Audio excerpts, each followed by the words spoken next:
Wanted to get into more about the founding and the ownership of Washington, D.C. I've covered a couple in my previous videos, but I want to get a little more detail. I have a little more information than I posted in my past. So let's get into Washington, D.C. I got some questions here for you. Here's the flag, which very few people know about. Notice the 3 stars, 2 bars. Notice the red and white colors, okay? We'll get into that in a little bit. All right, let's see if you can answer any of the following basic questions about the founding of Washington, D.C. and its ownership. What date was Washington, D.C. founded? Now, we all know July 4th, 1776, the United States of America was founded.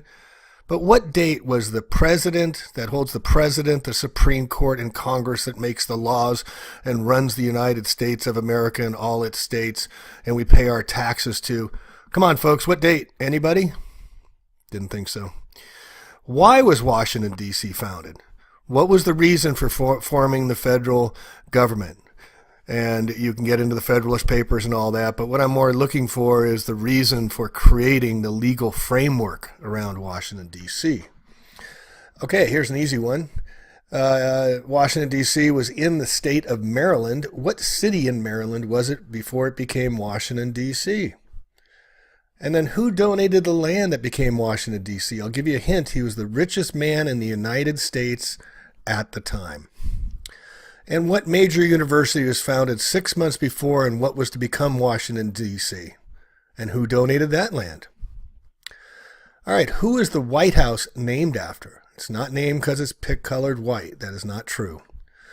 Why is the nation's capital named the District of Columbia? It's not after Christopher Columbus. That's the wrong answer. 8. What are the other districts in Columbia? If it's just a district, like an attorney, a district attorney is part of a district of a bigger area. What are the other districts in the Columbia's districts? Okay, what secret society laid the cornerstone for the nation's Capitol building? That could be easy for you guys. And then list the incredible similarities, the many similarities, the incredible similarities between the assassinations of John F. Kennedy and Abraham Lincoln. So here's the Great Seal of the District of Columbia. And you can see here it's in the red, white, and blue.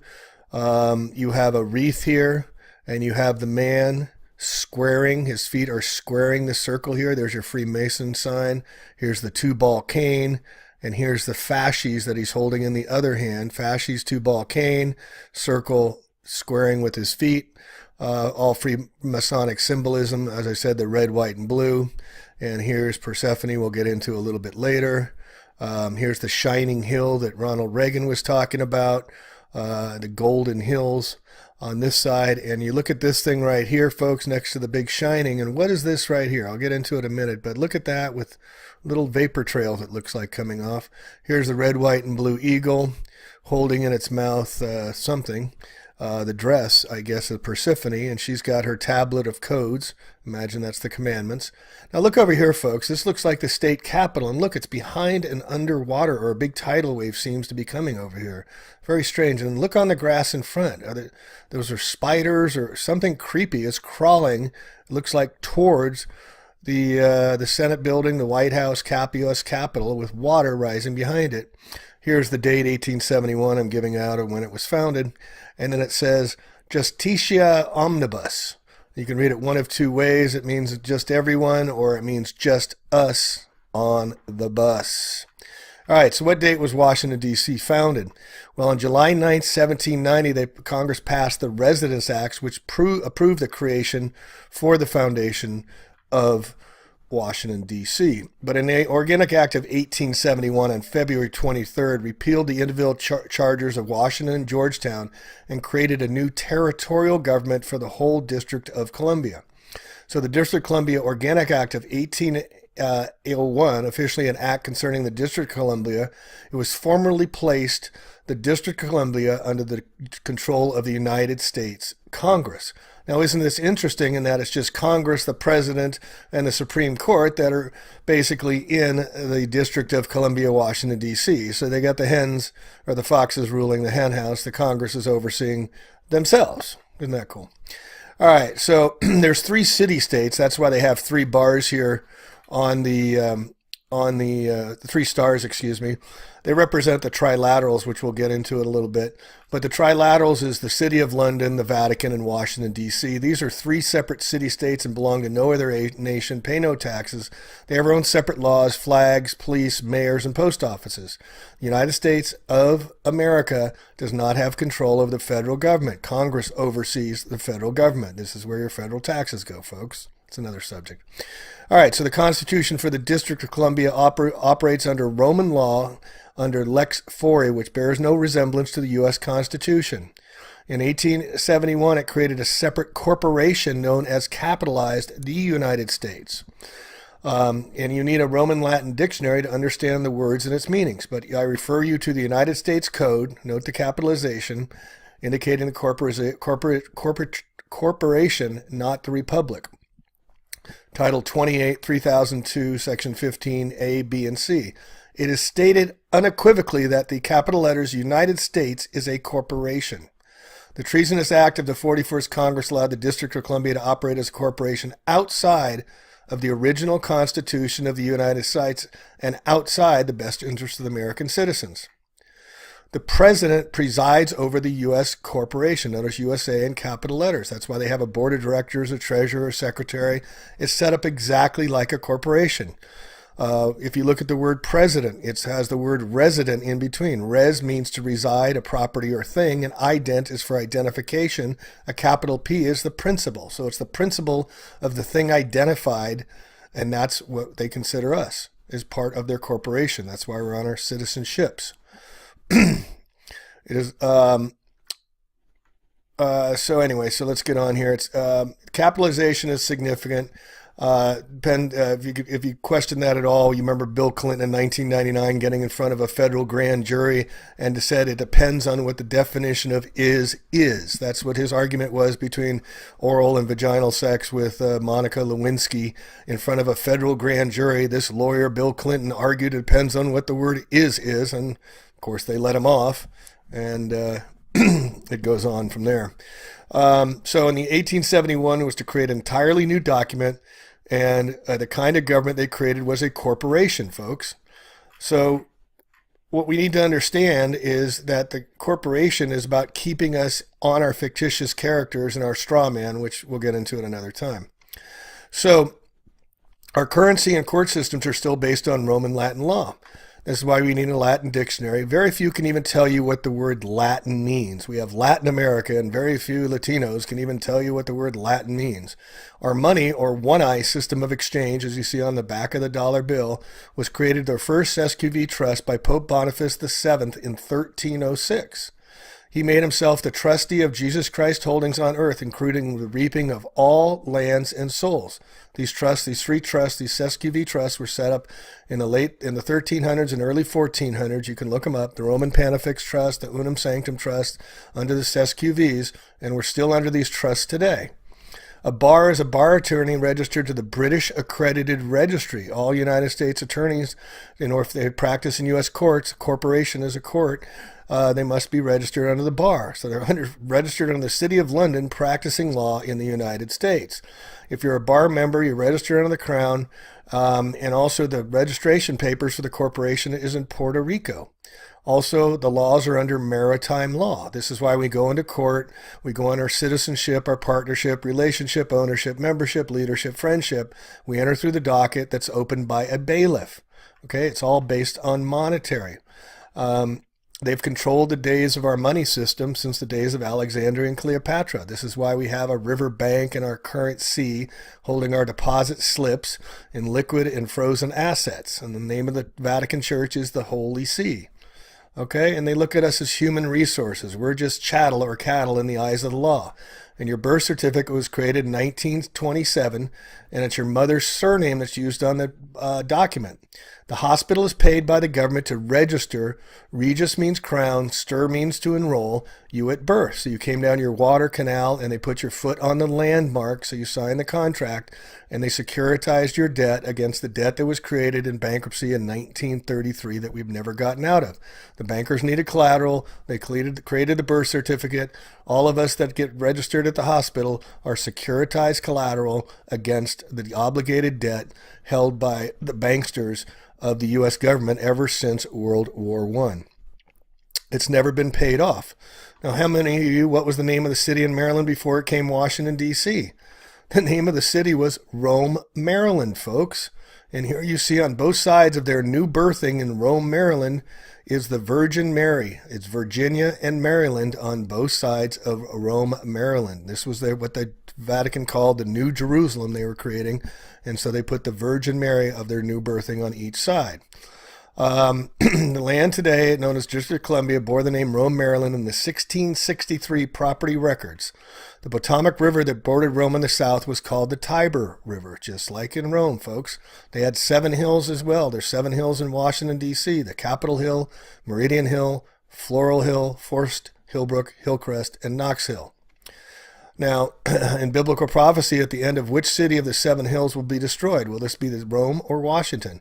Now, this is an excerpt from the Georgetown Education Library, folks, the Jesuit school. All right, so who donated the land that became Washington, D.C.? Now, these are the 3 of the most famous, infamous unknown characters that founded Washington, D.C. that very few have ever heard of, except if you're in the Jesuit world, they're very much celebrated, and that's the Carroll family. Now, they were the Roman Catholic Carroll family. Daniel Carroll provided the land for Washington, D.C., also Georgetown University he founded 6 months before. Charles Carroll was the war commissioner, controlling all the executive duties of the military department with its ammunition, supplies of cannonballs, shot, kettles, spikes, and nails to the army. I think that guy was pretty powerful. John Carroll, an intimate friend of Benjamin Franklin, even lived in Franklin's house. John Carroll founded Georgetown University 6 months before, not Daniel. He was also the first Catholic bishop in the United States, John Carroll. So Daniel Carroll was a member of the Continental Congress and a signer of the Articles of Confederation. He was a delegate to the Constitutional Convention and one of only 2 Catholic signers of the United States Constitution. Now remember, the Protestants came across and they were up in north and they desperately did not want the Jesuits to be infiltrating the Catholics. In fact, the Catholics weren't allowed to have religion. This is one of the reasons why they infiltrated and created Washington, D.C. was to separate church and religion so they could practice their Jesuit ways. Now, Daniel Carroll, he was the author of enshrined in the Constitution that powers not specifically delegated to the federal government were reserved to the states or the people. So this is how he changed it from getting the separation of church and state so the Jesuits could infiltrate. Now, Daniel Carroll later became a member of the Congress, 1789 to 91. He was also a member of the Senate of Maryland, the first one where he served up time until his death. He was appointed by George Washington as one of the first 3 commissioners of the new federal city that is known as the District of Columbia. Those 3 stars above also represent the first 3 commissioners. They have double meanings. All right. So what major university was founded 6 months before? Jesuit Georgetown University, and you notice the emblem of Georgetown is also the emblem on the back of the dollar bill. Wow, isn't that unique? It's the Roman eagle grasping the world and the cross in a state and Roman Catholic church with a banner in its beak. So John Carroll, Daniel's younger brother, was educated on the Jesuit order in Europe and ordained a priest. He founded the private school and named it after the town where it was located in Georgetown. He went on to be elected the priest of America to become the first Catholic bishop. He was consecrated on the day of the Feast of the Assumptions. In 1781, 1 year before the founding of Washington, D.C., Carroll founded the college, the Georgetown, that later became known as Georgetown University. Now, on a sidebar on this, if you go around most of cities and states, Sacramento, California, nearby where I live, the Freemasons founded the Sacramento 6 months before the state capital, and you'll find this in many, many cities and many towns. You'll find the Freemasons buildings were founded just months before the cities were founded. You can check it out where you live. All right. So John Carroll went on an expedition with 4 Catholics that bore fruit years later in Yorktown. The largely Catholic-financed French fleet cut off supplies to the British during the War for Independence to General Charles Cornwallis, and Washington was able to force Cornwallis to surrender and bring a war to the end. John Carroll was an intimate of Washington. He wrote a prayer at the time of Washington's inauguration, so they were very, very close. So here we see Washington and the Jesuits and the French collaborating together to defeat the British. But one name, surprisingly or perhaps not so, stands out. In spite of, regardless of the Pope's anathemas and fearful excommunications that sends one to hell for being a Freemason, we find Roman Catholic, Jesuit-educated Daniel Carroll's name among those who are most prominent Freemasons. How is it possible that Daniel Carroll, who represented the top echelons of the hierarchy of the Roman Catholic Church in America, whose cousin Charles was the most vocal political spokesman for the church, and his brother John, a Jesuit who founded the New American Roman Catholic Church, be a Freemason? The answer lies in a deeply hidden mystery. Charles and Daniel Carroll were both members of the new Congress. Charles Carroll was elected to the Senate and Daniel Carroll to the House. They had both sides covered. And this end result gave the First Amendment, which says Congress shall make no laws respecting the establishment of religion or prohibiting the free exercise thereof.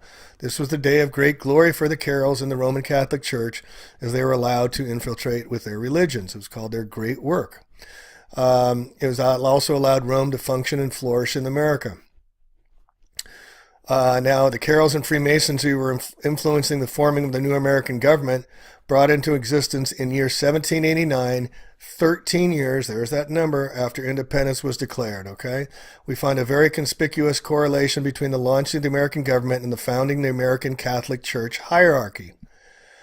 George Washington was inaugurated in 1789, so was John Carroll elected the first bishop of the Catholic Church in this same exact year. Be assured it is no coincidence that the American government, the American Roman Catholic Church hierarchy, and the Jesuit Georgetown College all marked their beginnings in 1789. Okay? So George Washington became their front man, enabled Carrolls to have the American seat of government placed in their own front yard. Jesuit Charles Plowden preached on the Memorial Day when commenting on the American Revolution. This great work may appear to us to have been the sport of human passion, yet the earliest and most precious fruit has been the extension of the kingdom of Christ, the propagation of the Catholic religion, which heretofore, fettered by restraining laws, is now enlarged from bondage and is left at liberty to exert the full energy of divine truth, their truth. Glorious is this day, my brethren, for the church of God, which sees new nations crowding her bosom. And on it went. So America's national motto is seen on the back of the dollar bill. Annuit coeptus, came to a prayer to Jupiter. It appears in Book 9 of Virgil's epic propaganda, the Aeneid, a poem commissioned just before the birth of Christ by Caius Maecenas, the multi-billionaire behind Augustus Caesar, Rome. Objective was to fashion Rome into a imperial monarchy in which its citizens would gladly sacrifice their lives. So, about Latin here, it's King Latinus comes up to form the nation of Latinium. This is where Latin comes from, folks. Fasces. Now, fasces comes way back, and it's a term for fascism. It's back to the Roman days, and they used to call Lycor. Here's the three city-states. We have the religion run by the Vatican, the finance run by the City of London, and Washington, D.C. is the military. That's why the U.S. has 175 military occupations and countries out of 185 countries. So we dominate the world with our military.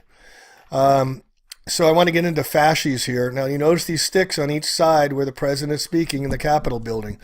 These are also called lycors, and we'll get into it a little bit. But it's in the Oval Office leading to the doors and the walkways aboard the corresponding door in the opposite wall that leads to the president's private office. It's because in the Roman Republic, the blade was always removed from the bundle. These are caning rods, folks. These are sticks they used to cane him when they made new laws in Rome, and then there's an axeman's hench on the top of it. Now, the two fasces appear on either side of the flag of the United States, the House of Representatives, on the seal of the United States Senate, on the state freedom atop the United States Capitol. It's everywhere, folks. They've got this thing. See, it's on the back of the dime. These are the caning rods. The axeman hench isn't on this one, but it's all over the dimes. The National Guard uses the fasces seal. The Wisconsin State Capitol, the Lincoln Memorial. Here you see reenactment of Roman soldiers when they make new laws. The council, general council, they go around and say, anybody object to our laws? And if you didn't like it, they would whip you and cut off your heads if it got too egregious. Here we see Colorado with the one eye and the bundling rod, the axeman's hench, all the signs of the Illuminati. Notice the date 1876. Here's George Washington with the Lycar with the fasces right there on the monument. Here it is on the Office of United States Administration and the court systems. They just flaunt it, folks. Here it is on Military Police Brigade, 42nd. You'll also notice on Hitler's work as well. Here it is in Congress with presidents speaking with Nancy Pelosi and the Dick Cheney behind him. And here you see the eagles on top of the flags, the maritime law flags, folks. It's right there. All right. So the Carroll family believed that a Catholic institution could make a major contribution to the political, cultural, educational life of a fledgling nation. This proved to be a major turning point in the Catholic-Protestant relations. So I want to just bring attention to the Jesuit oath here, talking about how they will rip up the stomach and wombs of women and crush the infants. They will use if they cannot commit what the Pope or somebody's ordered them to do as far as committing murder or anything they are told to do, they will secretly use the poison cup, the strangulating cord, the steel poniard, or the leaden bullet, regardless of honor, rank, dignity, or authority of the person or persons. As long as they're ordered to do it, they will follow their orders. So in 1776, as I said, everything gets established right before the country or state is being established. We see Adam Weishaupt, a Freemason, a Jesuit, came over, and on May 1st, May Day, that's their day, May Day, was the year in which the Jesuit established the Illuminati 2 months before the Constitution was signed. As the Jesuit general put, we have men for martyrdom if they be required. So what they did was they contributed towards the War of Independence by putting Catholics in the war that died in the war as showing they were part of it, when in fact their end game was to get the separate church and state so they could establish their new Jerusalem in Washington, D.C. So a military alliance was formed with Catholic France against Protestant England. Why would France join a distant war? Why would France and Spain go against England unless it was part of the Catholic cause, folks? Before they came, they were having trouble penetrating. They came in through Jamestown. I'm talking about they actually had a boat called the Freemason. The Jesuits came in, and we'll see that in a little bit, into Maryland. But Maryland and Pennsylvania at the time were their only strongholds. And like I said, they only had 2 signers out of the 55 on the U.S. Constitution. But that was enough to get them in. So the church's real agenda was found in a letter from John Carroll to Cardinal Leonardo Antonelli on August 15, 1790. Although this great event may appear to us to have been the work, the sport of human passion, the most precious fruit of it has been the extension of the kingdom of Christ. I already read that. The Jesuits and their French Illuminatis were the instigators of the War of Independence. This is Washington wrote back in 1790 to Bishop Carroll. Your fellow citizens will not forget the patriotic part which you took in the accomplishment of their revolution and the establishment of the government or the assistance received from a nation of the Roman Catholic faith as professed. Few Americans know the date or circumstances for the founding of the federal government. The passage of the 14th Amendment, which did not free the African Americans as advertised, but put everybody into a second-class U.S. citizens on their ships. This is what forming the corporation did. It put us on as citizen ships. So the subsequent act approved on July 11th, 1878 was enacted stating that the District of Columbia should remain and continue a municipal corporation. A permanent form of government from the district was established and provided that the commissioners therein provided for should be deemed and taken as officers of a corporation. All right, it's right here, all in the documentation, folks. All right, so who is the White House named after? This is getting into the founding of Maryland. So Catholicism came to Maryland on March 25th, 1634, on the Feast of Annunciation Day. It's the first day of the English New Year. The Protestants, as I said, had the north, and down the south was the Catholics trying to make their beachhead in Pennsylvania and Maryland. All right. Then the Jesuits came in and tried to settle the the Native Americans. The white man made an Indian hut of the colony's first chapel as they infiltrated into the missions, created their missions, and started spreading it across Canada and California.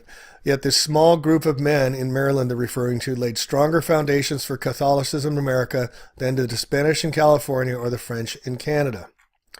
So the White House is named after Andrew White. He's known as the Apostle of Maryland, Andrew White.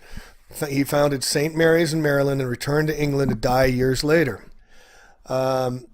Maryland President Jefferson Davis, the only Confederate president, as the first to call the building the White House. It was General Davis who accepted financial support from Pope Pius IX that greatly assisted the Southern Confederates against Abraham Lincoln's Union soldiers in the Civil War. So here we have evidence and the letter from President Jefferson Davis received from the Pope saying they will finance the war for the South against the North. They play both sides, folks. Sidebar, the word soldier comes from sold to die, soldier. That is why they are issued dog tags. Every soldier should know this. They're just pawns in the game. All right, so the name White House was not used officially until Theodore Roosevelt had it engraved on his stationery in 1909. Previous was known as the President's Palace, President's House, and the Executive Mansion. Also note there's a White House in City of London and a White House in the Vatican. So why is the nation's capital named the District of Columbia? It's not named after Christopher Columbus. Well, Columbia is the name of the goddess of creation, of war, destruction, and the underworld. She is also known as the goddess of death and pain, Persephone. She is the statue on top of the Capitol building called the Statue of Freedom, which is crowned with pentacles or pentagrams, stars with 5 points. She's also been seen in other statues around Washington, D.C., and she's derived from the imagery of Semiramis, wife of Nimrod and queen of Babylon. It all goes back to Egypt and Babylon days, folks. All right, so what are the other districts? We already covered this, the City of London and the Vatican. They run the power. We have a one world government, folks. Your debt follows you everywhere except for 3 countries, and those 3 countries are North Korea, Syria, and Iran. It's called the Bank of International Settlements in Geneva, Switzerland. They settle all the world's trades every night. There's 5 guys in a room in the City of London that set the prices of gold. It's a one money order. It's a one world order. That's not a new world order they're creating. They already have created it. So they go and place these obelisks as their penises, phallic symbols in every town. You can see the Vesica Pisces around the Oval Office or Ovum Office. So you see in the obelisk in St. Peter's Square in the Vatican, the Washington Monument, and Cleopatra's Needle, they brought all the way from Egypt and put it in the City of London. This is in reference to tribute to the Egyptian pagan god Amun-Re in the middle of Vatican City. The Egyptian-styled obelisk in Washington, D.C. is 555 feet or 6,660 inches, surrounded by the Vesica Pisces across from the Oval or Ovum Office, representing Isis, among other things, the vagina of a female goddess. Now, here's what's really important to understand, folks. In these 3 trinities of the one world empire, they contain 80% of the world's wealth. 80%. Now, we're not talking China, we're not talking India, we're not talking Russia. We're just talking these 3 city-states, these small, tiny city-states. And they're all part of this whole game they play. Now, here Lisa Giuliani gets into really excellent on the corporation. I'll put this in the show liner notes so you can see just what the corporation and the creation of the corporation was all about. But I want to get this wrapped up and get through the other questions here we have, and just also how we're put into a slave state, all of us on our citizenships, and not even able to go cross borders without our passports. And now you're going to have biometric IDs and all the rest of this Big Brother stuff clamping down. So, question 9. What secret society laid the cornerstone for the nation's Capitol building? Many of you would have said the Freemasons, and everybody's heard George Washington was a Freemason. But look at this, folks. On his tombstone, on his bust here, they've got George Washington, Freemason, and then President of the United States, and a Freemason logo. All right? Who does that unless the Freemasons are running the show? All right? So he was the Freemason that set the first cornerstone, and this is remembered from the United States. This is a quote, a letter to George Washington on the writings of George Washington, quote, "It is not my intention to doubt that the doctrine of the Illuminati and the principles of Jacobinism had not spread in the United States yet. On the contrary, no one is more satisfied of this fact than I am." So the oath administered to George Washington on his inaugural for president, first president, was by Robert Livingston. He was the Grand Master of the Freemason New York's Grand Lodge. The Marshal of the day was another Freemason, General Jacob Morton. Here you see Washington in his full regalia, laying the cornerstone. Here's the triangle. And then another Freemason, General Morgan Lewis, was Washington's escort. The Bible that was used for the oath was from St. John's Freemason Lodge of New York. Washington himself at the time was a master of Alexandria Lodge number 22 in Virginia. of the 39, there's that number again, 39, 3, 6, and 9, that officially brought the United States government into existence, many of them were Freemasons. 13 are definitely known as Freemasons. There's that number again. Now here's George W. Bush with all his Freemasons, with all their regalia all around them. This is a quote from a Maryland Grand Master, Joseph Clark, September 18, 1793, on the laying of the cornerstone. I have every hope that the grand work we have done today will be handed down to a late posterity as the like work of that ever memorable temple to our order erected by our ancient Grand Master Solomon. Look at all the Freemasons, folks. Everything from Sir Isaac Newton to George Washington. I'm not sure Hitler was. I'm not sure about Clinton. But they're all associated. Many not astronauts are Freemasons. That's how they pulled that off. FDR, definitely. All right, and number 10, the final. Let's wrap this up. The incredible similarities between the assassinations of JFK and Abraham Lincoln. And the reason I put this last is to tie you in is how long the Jesuits have been running the whole show here. So the Jesuits assassinated Abraham Lincoln. I'll put this in the show notes as well from excerpts from John Smith Died in the Adder's Den. But from 1841 to 57, the three presidents were attacked by Jesuits as outlined in the Congress of Vienna, Verona, and Chery. 2 died and 1 barely escaped. In 1855, Lincoln was a marked man. 4 years later, he was elected president. As he made his way from Illinois to D.C., he had to pass through Baltimore. He said this to Father Charles Chinquay, who he represented in court in a trial against Catholics against him. Quote, I am so glad to meet you again. You see that my friends the Jesuits have not killed me yet, but they have surely done it when I passed through their most devoted city, Baltimore, Maryland, had I not passed by incognito a few hours before they expected me. We have proof that the company which had been selected and organized to murder me was led by a rabid Roman Catholic called Barne. It was almost entirely composed of Roman Catholics. More than that, there were 2 disguised priests among them to lead and encourage them, okay? So it goes on and on. And it was said an Italian barber well known in Baltimore, a Romanist, was said to have stabbed him while seated in his carriage when he started for the depot. This is from a book by Burke McCarty, The Suppressed Truth About the Assassination of Abraham Lincoln. So this is an excerpt from a letter about John Wilkes Booth and the assassination. This was at the trial where 10 Roman Catholics were convicted of the assassination of Martin Luther King. John Surratt escaped to the Vatican and hid there till his death, but this is from Mary Surratt, the mother, an excerpt from her letter. Abe must die, and now. You can choose your weapons, the cup, the knife, and the bullet. The cup failed us once and might again. You know where to find your friends. Your disguises are so perfect and complete. Now notice the cup, the knife, and the bullet. These are references to the 4th vow of the Jesuits who I read above. Strike for your home, strike for your country, bide your time, but strike sure. This letter was used to help convict Mary E. Surratt and some other conspirators in the trial of the Lincoln assassination. They wanted to stab him. If that failed, they were to shoot him and blow him up. Those failed, so they tried to poison him. Quote, they were the emissaries of the Pope, the Jesuits. John Smith Dye, who was a witness of these events, so tells us. So this Lincoln stated, quote from him, so many plots have already been made against my life that it is a real miracle that they have all failed when we consider that the great majority of them were in the hands of the skillful Roman Catholic murderers, evidently trained by Jesuits. But can we expect that God will make a perpetual miracle to save my life? I believe not.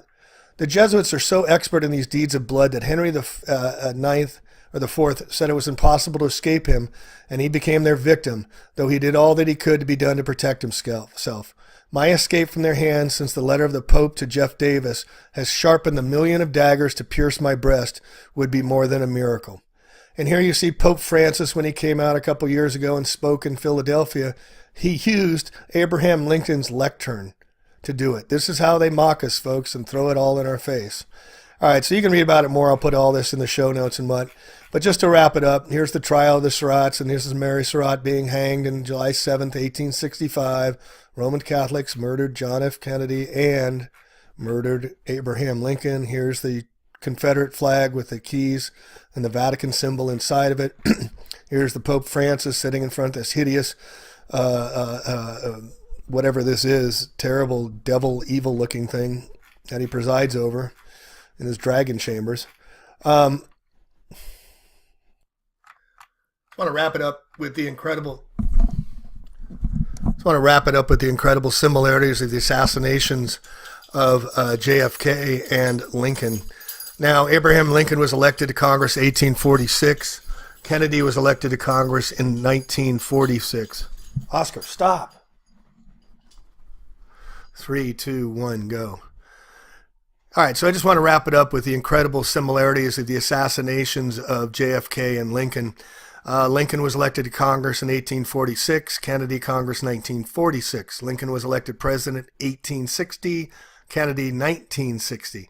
Lincoln had a secretary named Kennedy, Kennedy had a secretary named Lincoln. Lincoln's secretary told him not to go to the theater. Kennedy's secretary told him not to go to the theater. Andrew Johnson succeeded Lincoln, who was born in 1808. Lyndon Johnson succeeded Kennedy, who was born in 1908. John Wilkes Booth assassinated Lincoln, who was born in 1839. Lee Harvey Oswald assassinated Kennedy in 1939.